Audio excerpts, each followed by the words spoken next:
And now, from Glasgow.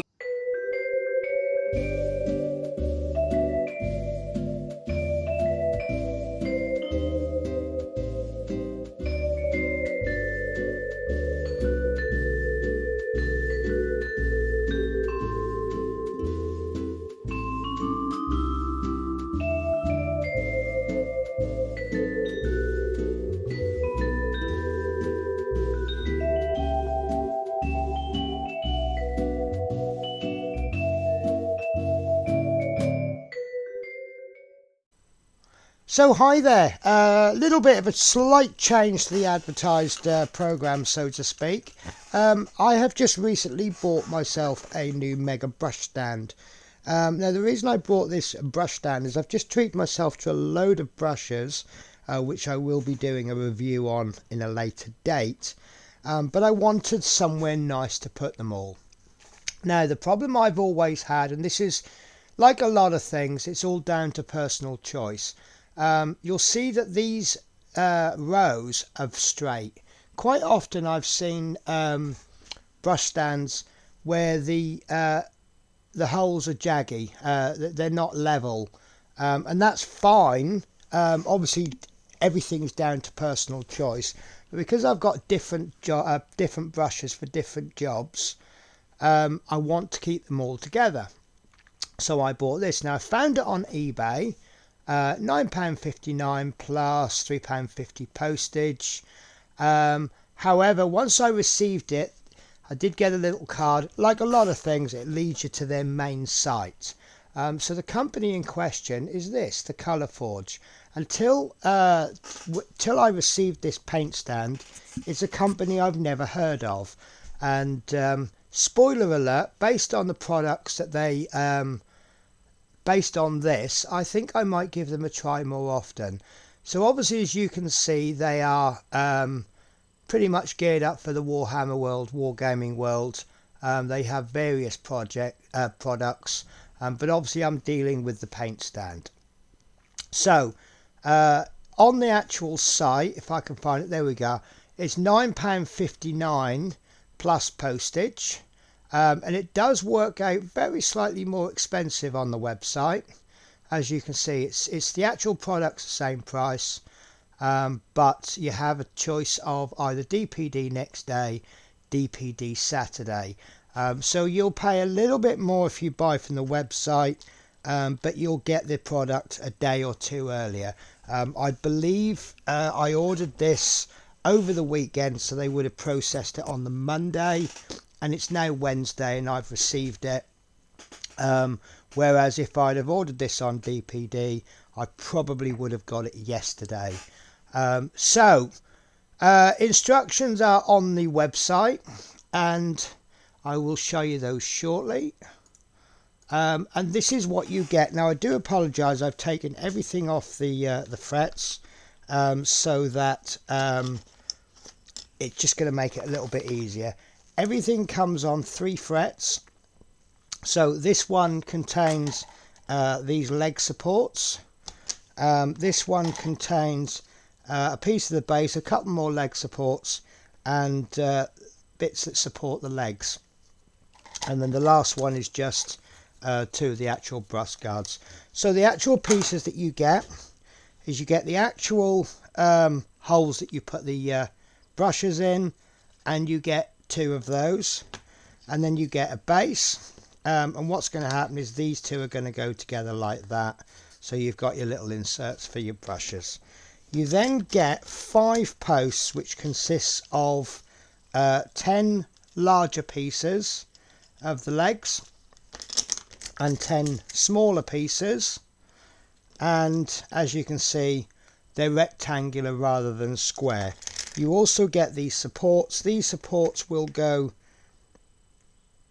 should go in here, which will support that leg, and then obviously the post is made up. Let me do a little dry fit. Obviously you want to glue these with either wood glue or PVA glue will do the job just fine. Now you'll notice on these you've got a fatter side and a thinner side.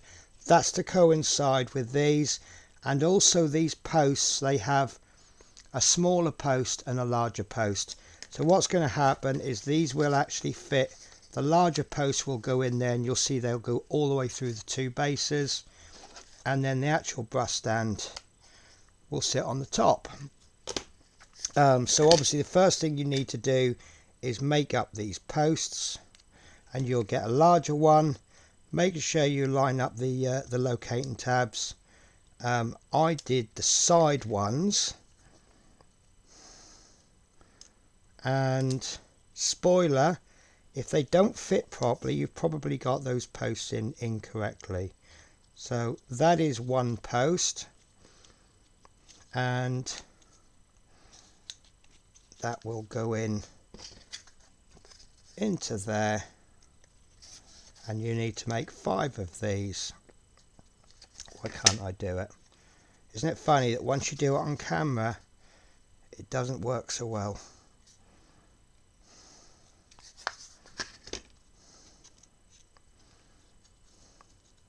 I'm sure I'm doing something wrong, because I did do a dry run and it works an absolute dream.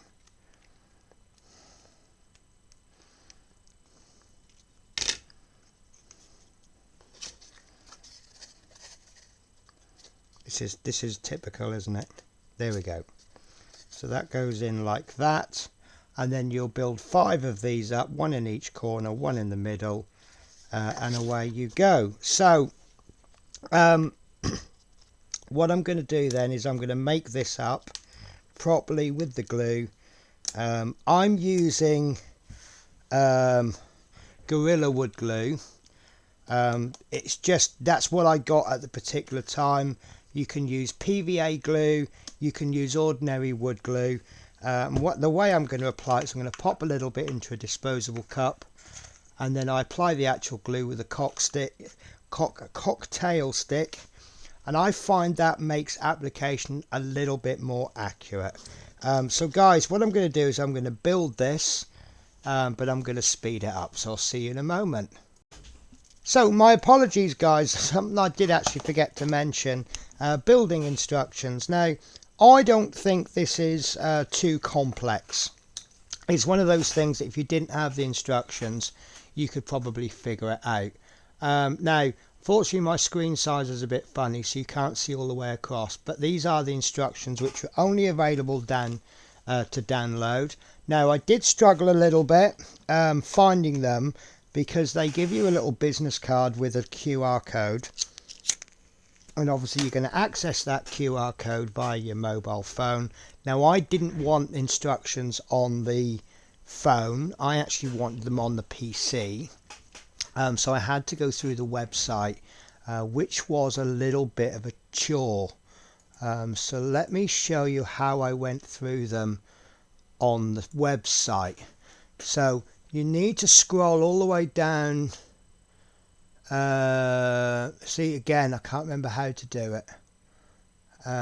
So I thought it was down near the bottom.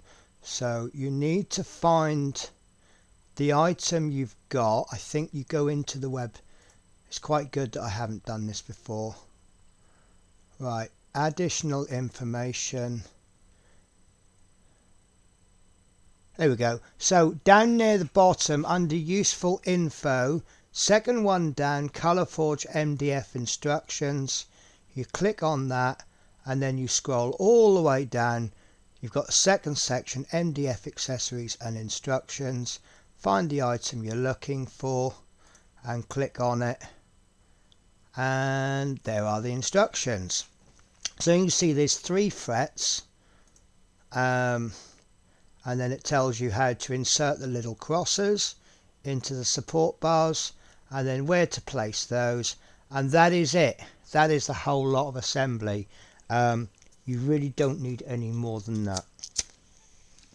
So let's get on with the build then.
So there we go, guys. There is my paint stand. Now it is a bit grubby, it's a little bit burnt from the laser cutting process. That's absolutely fine, that doesn't affect the performance. What I'm going to do next, I do plan on painting this. So what I want to do is, you'll have noticed me earlier on, I did water the wood glue down a little bit. This was to put between these two pieces. You can always clamp them as well. One thing I would be worried about is, due to natural moisture in the air, will these two pieces separate over time if it got damp, just from natural things in the air. So I've just laid down a very weak solution of wood glue just to make sure those two go together. What I'm going to do next is I'm going to get some wood glue thinned down roughly 50-50, just at the consistency. That's too thin, so I'll add some more, and I'm going to paint all over it to seal it, and then that will be ready for painting, which I'll do at a later stage. But before we do that, I'm pretty sure you want to see what it looks like with me brushes in. So let's have a look at the configuration. So we have got, I need to adjust this camera, by the way. So we have got two larger holes there. They're for larger brushes.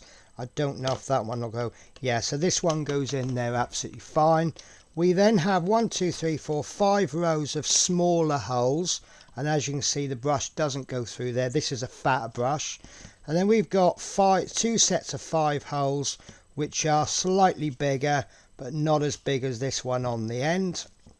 We've got 4 fat ones in the middle, and then this one repeats the process in reverse. So let's have a look at my brushes. So I have got to do some modifications to this.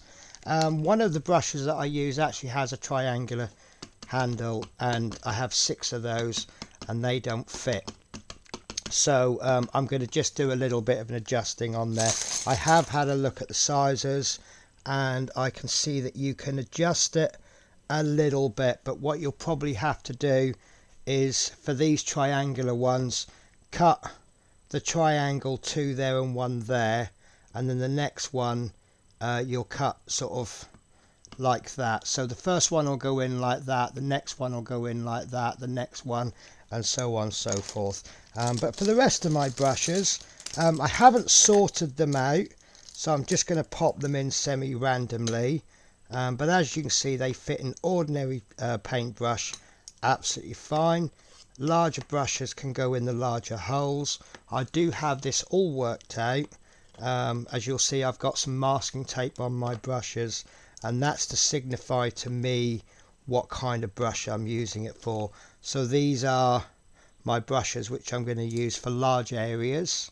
So that's a flat brush. These brushes that I'm about to show you don't fit in. Well, they do fit in.